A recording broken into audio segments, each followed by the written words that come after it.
Hello student, कैसे हैं आप सब। उम्मीद करता हूँ आप सब अच्छे होंगे, मस्त होंगे, बेहतर होंगे, आपकी पढ़ाई बेहतर चल रही होगी। क्लास 11 फिजिक्स में आज का हमारा टॉपिक है तिर्यक प्रक्षेप के लिए क्षैतिज परास का व्यंजक। जब हम किसी वस्तु को तिर्यक प्रक्षेप में फेंकते हैं, यानी तिर्यक प्रक्षेप के पथ पर फेंकते हैं, तो क्षैतिज परास का कितना फार्मूला निकल कर आता है, आर का मान कितना निकल कर आता है, उसके बारे में हम समझेंगे। सबसे पहले थोड़ा सा डायग्राम के माध्यम से हम समझा दें कि तिर्यक प्रक्षेप है क्या।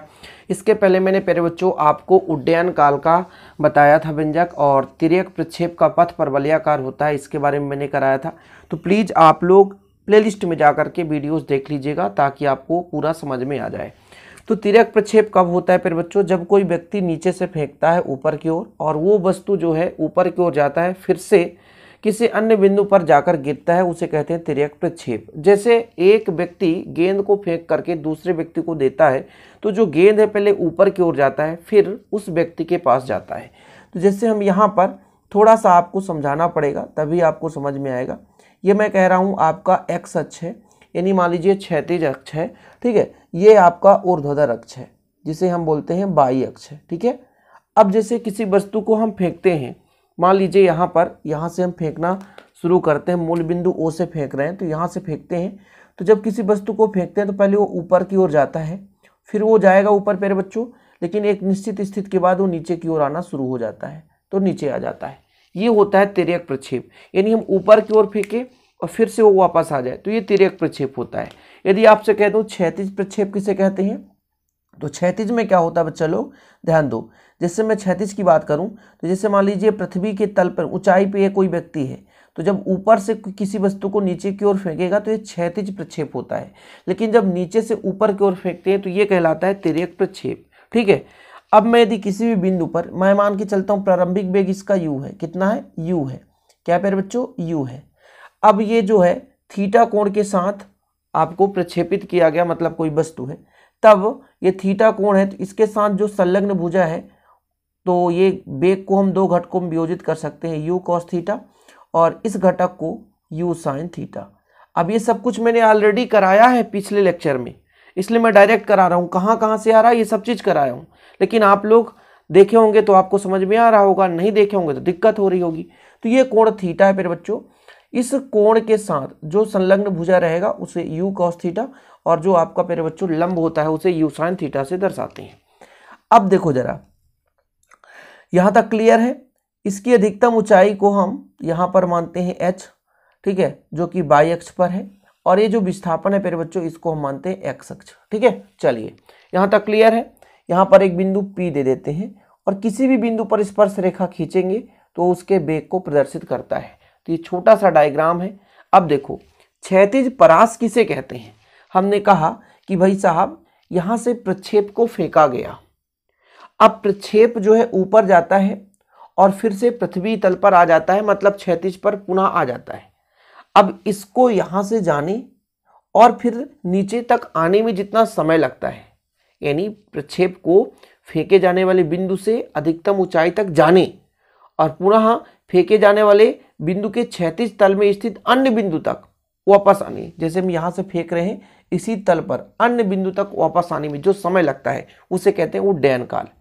अब इस उड्डयन काल के द्वारा समझिएगा, जो समय लगता है, यानी बिंदु ओ से हमने फेंका और जो हमारा वस्तु है जाकर के, या प्रक्षेप जो है हमारा ओ डैश पर जाकर गिरा, तो यहाँ से ओ डैश तक जाने में जो समय लगा उसे उड्डयन काल कहते हैं।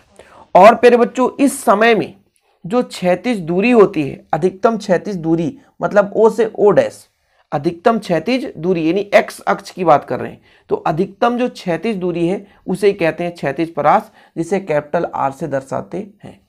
देखो जरा परिभाषा देखो, प्रक्षेप द्वारा उड्डयन काल में तय की गई अधिकतम क्षैतिज दूरी को उसका क्षैतिज परास कहते हैं, इसे कैपिटल आर से दर्शाते हैं।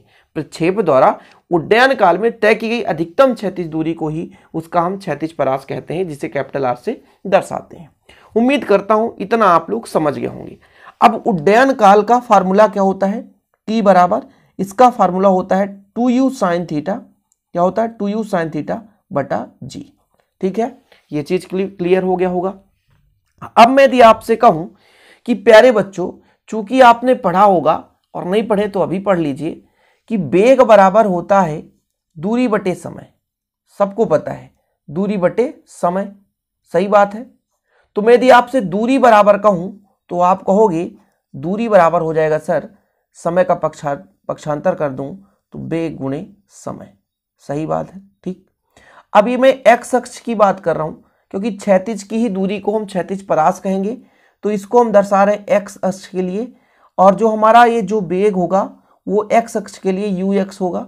एक्स के लिए बात कर रहा हूं क्योंकि दो घटक में वियोजित हो सकता है वेग, यू बाई और यू एक्स। देखो जरा यहां पर मैं लिख देता हूं ताकि आपको दिक्कत ना हो सके, एक एक पॉइंट समझा रहा हूं।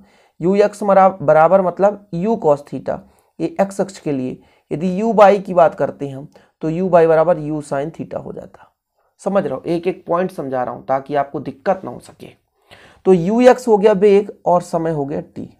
यहां तक क्लियर है, किसी को कोई दिक्कत तो नहीं? उम्मीद करता हूं आप लोग समझ गए होंगे। क्षैतिज परास को आर से दर्शाते हैं, सही बात है सर। यू एक्स को किससे दर्शाते हैं? यू कॉस थीटा, क्योंकि क्षैतिज अक्ष में।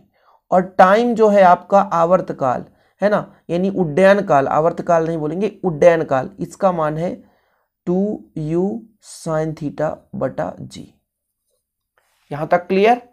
आगे स्टेप बताओ भाई साहब, आगे क्या हो जाएगा?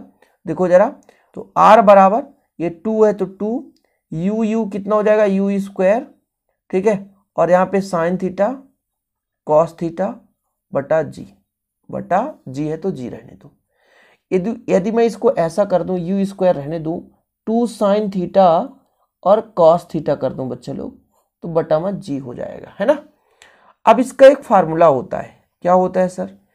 2 साइन थीटा कॉस थीटा का होता है साइन 2 थीटा। ठीक, ये फार्मूला अभी 11th क्लास में फिजिक्स में यदि मैथ पढ़े होंगे तो भाई आपको समझ में आएगा कि 2 साइन थीटा और कॉस थीटा बराबर होता है साइन 2 थीटा। क्या?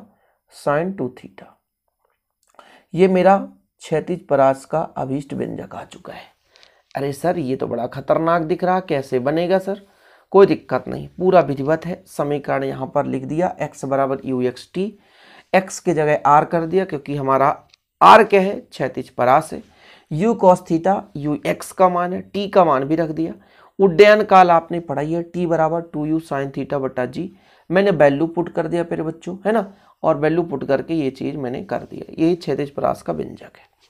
इसके बाद एक कंडीशन है कि अधिकतम ऊंचाई तक यदि मैं मतलब r का मान अधिकतम प्राप्त करना है तो अधिकतम ऊंचाई पर भी जाएगा, तो कितना डिग्री के साथ इसको हम फेंकें तो ये अधिकतम दूरी तक जाए, कितना डिग्री होना चाहिए। ठीक है, देखो मैं आपको समझा रहा हूँ, बिल्कुल चिंता ना करें, एक एक पॉइंट समझ में आएगा। चूंकि आपने देखा r बराबर मेरे बच्चों है यू स्क्वायर साइन 2 थीटा बटे जी। कितना कोण होना चाहिए? तो अधिकतम परास के लिए, क्या? अधिकतम परास यानी सीमा होता है एक प्रकार से। परास के लिए जो साइन 2 थीटा का मान है, इसका मान 1 होना चाहिए, क्योंकि साइन 2 थीटा का मान 1 से अधिक हो ही नहीं सकता है, अधिकतम 1 ही होता है, तो 1 होना चाहिए। अब 1 कब होगा? साइन 2 थीटा मैंने कर दिया, कितने डिग्री का मान 1 होता है?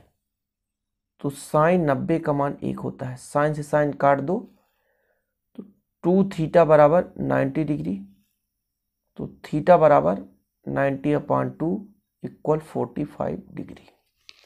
ये देखो, मतलब कितने डिग्री के साथ फेंका जाना चाहिए? 45 डिग्री के साथ फेंको तो जो हमारा प्रक्षेप है अधिकतम दूरी तक जाएगा और क्षैतिज परास का मान अधिकतम होता है। ऑब्जेक्टिव क्वेश्चन यहां से बनता है ना, कि क्षैतिज परास का जो भाई अधिकतम दूरी है वो कितने पर होगा मेरे बच्चों, कितने डिग्री के साथ होना चाहिए? तो 45 डिग्री के लिए अधिकतम दूरी प्राप्त हो सकता है। तो ये चीज आप स्क्रीनशॉट ले सकते हैं। आज का भी लेक्चर मजेदार था, उम्मीद करता हूं कि आपको समझ में आया होगा। वीडियो पसंद आए तो लाइक करें, शेयर करें। और हाँ बच्चा, यदि किसी को नोट्स लेना है तो 9685 29 91 49 9685 29 91 49 पर कांटेक्ट कर सकते हैं। हैंड रिटन नोट्स आपको मिलेगा, 100 रुपये चार्ज है एक विषय के लिए। चलिए, जय हिंद, वंदे मातरम।